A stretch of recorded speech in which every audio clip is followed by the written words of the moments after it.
Well, joining me in the studio is Sakhr Al-Makhadhi, who's a British Arab journalist who specialises in Syrian affairs. So, I mean, this is a gigantic challenge, isn't it? What do they need to do first?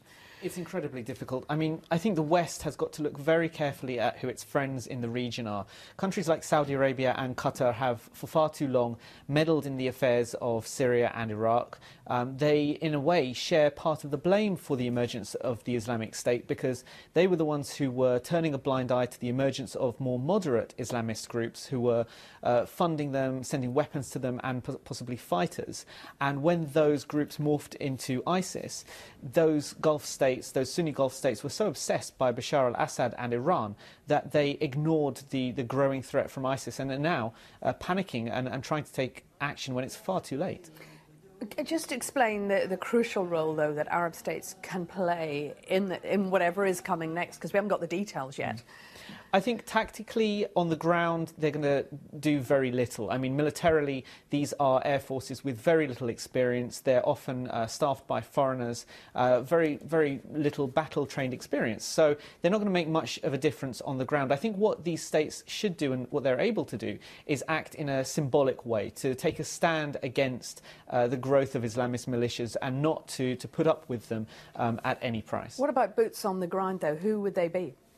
I can't see boots on the ground going in any shape or form at the moment. I don't think that Arab states are ready to take that step because I think that they know that they're not going to be able to force ISIS off the map. You know, ISIS have been very good at dodging airstrikes.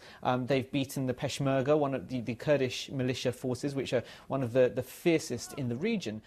And I don't think that they'll be able to fall victim to Gulf Arab states' boots on the ground. I think what the Islamic State is desperate to do is to draw the West into the final battle, the big conflict. That's what it's aiming for, and that's what it's trying to do by dragging them into a war that they think they can win. And the use of hostages?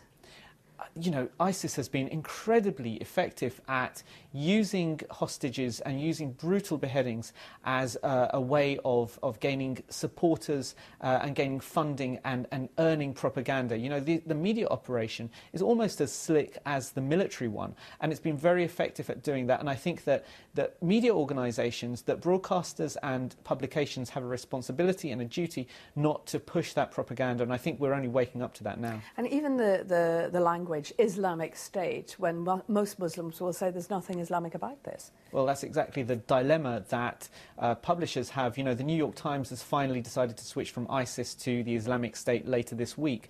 And I think that what we should be doing is, you know, possibly prefixing that with the so-called Islamic State, because, yeah, they've been denounced by Muslim leaders, not just the so-called, you know, the usual suspects, the moderate Muslim leaders, but Muslim leaders across the spectrum, across the world. You know, we had a so-called fatwa come out today in the UK denouncing the Islamic State, and I think more of that needs to happen. I think Muslims, I wouldn't say have a duty, but I think it's in everyone's interest, for Muslims especially, to speak out against what the Islamic State is doing, because they're hurting not just Iraqis and Syrians and the victims that they're beheading, but also the reputation of Islam around the world. OK, Sakhr Al-Makhadhi, thank you. Thank you.